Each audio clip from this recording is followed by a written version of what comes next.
Le corbeau gourmand. Il était une fois une pigeonne sage et travailleuse. Elle vivait dans un nid sur un grand arbre.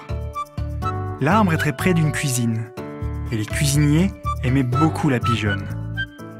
Ils lui donnaient souvent des grains et prenaient bien soin d'elle. La pigeonne était heureuse et vivait dans sa maison.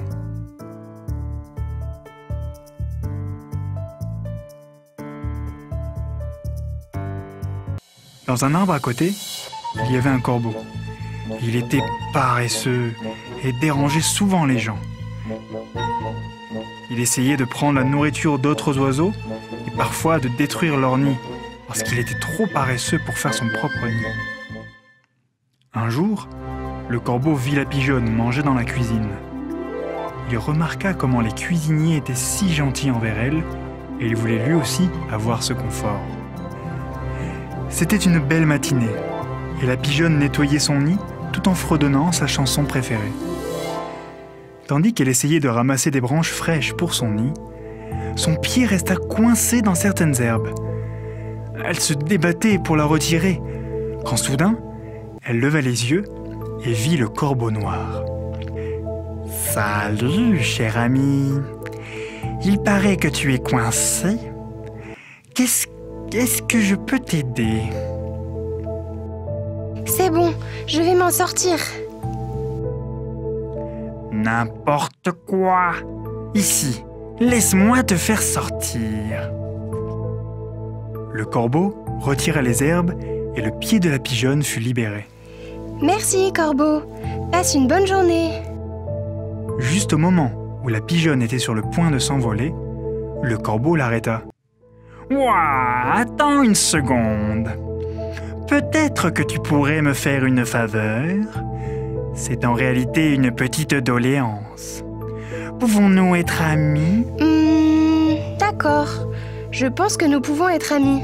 Super ! Bien. Maintenant, les amis se partagent les choses, n'est-ce pas ? J'ai appris que tu as un grand et joli nid. Allons-y. La pigeonne hésita, mais accepta après coup. Ils volèrent vers le nid, et lorsque le corbeau le vit, il fut très joyeux. Le corbeau fut très confortable dans le vaste joli nid et planifiait de s'approprier le lieu. La pigeonne dit au corbeau qu'il pouvait rester dans son nid. Ils pouvaient passer du temps ensemble, parlant de sport, des gens, des actualités et d'autres choses. Mais lorsqu'il serait temps de manger, le corbeau devrait chercher sa propre nourriture et prendre soin de lui-même. Le corbeau devient frustré après quelques jours à regarder la pigeonne manger seule toute la nourriture. Il voulait que la pigeonne lui rapporte aussi de la nourriture, mais c'était impossible. Et aussi, le corbeau voulait manger de la viande, mais la pigeonne ne ramenait que des grains de la cuisine. Le corbeau ne pouvait plus résister plus longtemps. Puis il décida un jour de visiter la cuisine pour avoir de la nourriture. Un après-midi, il alla calmement par la cheminée et s'introduisit dans la cuisine. Il pouvait sentir l'odeur des poissons qui étaient en train d'être préparés dans la casserole et il ne put résister. Le corbeau mangea un poisson, puis un autre, puis encore un autre. Bientôt, le corbeau devint gourmand et voulut prendre toute la casserole. Mais tandis qu'il essayait, la casserole tomba au sol. Les gens de la maison entendirent le bruit et vinrent dans la cuisine en courant. Le corbeau resta figé à cause de la peur, puis tenta de s'enfuir. Mais il était trop tard. L'un des cuisiniers l'attrapa et l'autre le cogna sur la tête avec une grosse assiette. À présent, vous savez comment les désirs gourmands et arrogants peuvent rendre insolents.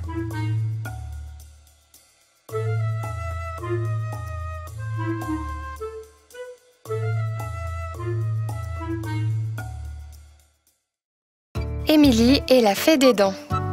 Il était une fois une petite fille qui s'appelait Émilie.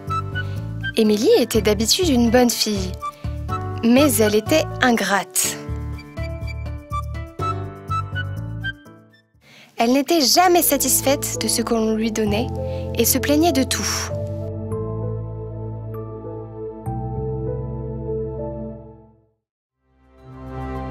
Un jour, Émilie allait à l'école lorsqu'elle vit ses amis discuter avec excitation.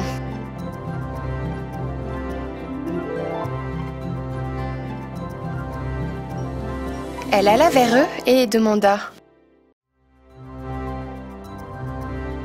Salut les amis, de quoi parlez-vous » Nous venons d'apprendre qu'il y a une fée des dents qui donne de l'argent aux enfants lorsque leurs dents tombent. N'est-ce pas magnifique? Nous pourrions gagner de l'argent et acheter tout ce que nous voudrions. Oh mon Dieu, c'est incroyable! Je pourrais gagner beaucoup d'argent et aller faire du shopping.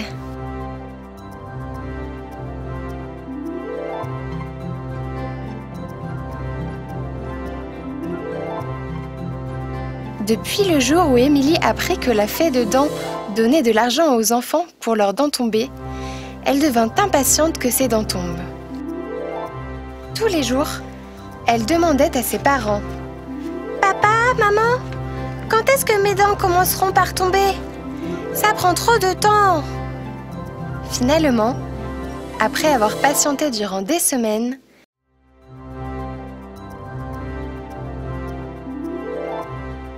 sa première dent tomba lorsqu'elle prenait son déjeuner. Elle fut très heureuse ce jour. Elle attendit impatiemment l'heure du coucher. Cette nuit-là, elle monta dans son lit et mit la dent sous son oreiller. Émilie commença à attendre désespérément la fée des dents. Plus tard cette nuit, la fée des dents vint dans la chambre d'Émilie. Elle prit la dent d'Émilie et la remplaça par une pièce lorsque soudain, Émilie se réveilla. Elle regarda la fée avec admiration et regarda immédiatement sous son oreiller. « Quoi? Juste une pièce? Qu'est-ce que je suis supposée faire avec si peu d'argent? Tu peux la garder pour toi.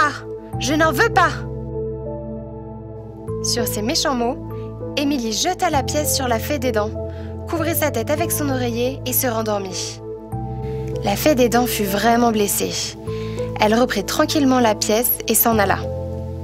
Après cette nuit, la fée des dents ne revint plus jamais dans la maison d'Émilie.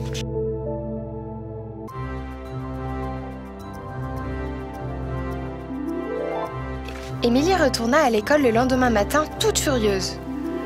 Tous ses amis avaient eu leur pièce et semblaient très contents. Mais elle n'était pas du tout satisfaite. La fée des dents est très bête. Elle a pris ma dent et n'a mis qu'une seule pièce sous mon oreiller. Je n'ai pas besoin de sa petite pièce. Cet argent n'est pas assez pour moi. Émilie, ce n'est pas comme ça que ça marche. Tu dois être patiente. La fée donne une pièce pour une dent. C'est trop bête. Je n'en veux pas. Oublie ça. Cependant, tous les amis d'Émilie avaient continué de recevoir des pièces de la fée au fur et à mesure que le temps passait. Et ils rassemblaient beaucoup de pièces. Les amis d'Émilie achetèrent plein de choses avec l'argent et les ramenèrent à l'école.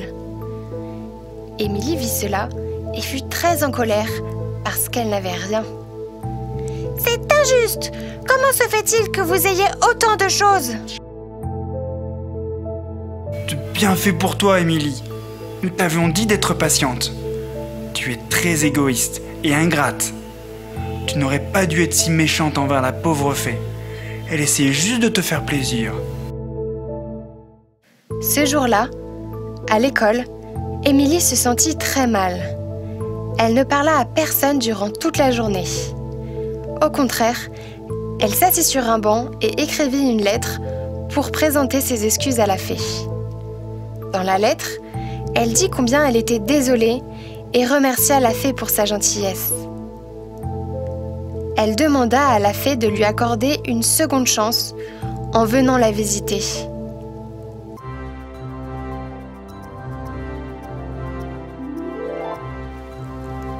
Émilie demanda à son amie de garder la lettre sous son oreiller, au même endroit que sa dent tombée.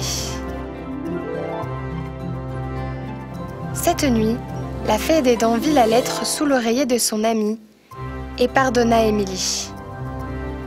La seconde dent d'Émilie tomba et elle fut très impatiente de la visite de la fée. Elle s'assit jusque tard dans la nuit en attendant la fée. Celle-ci arriva, puis mit la pièce sous l'oreiller d'Émilie. « Je voudrais te remercier d'avoir été si gentille et d'avoir pardonné ma méchanceté. Je te promets de montrer plus de gratitude et d'être reconnaissante. » Morale, sois toujours reconnaissant lorsque les gens te font des faveurs.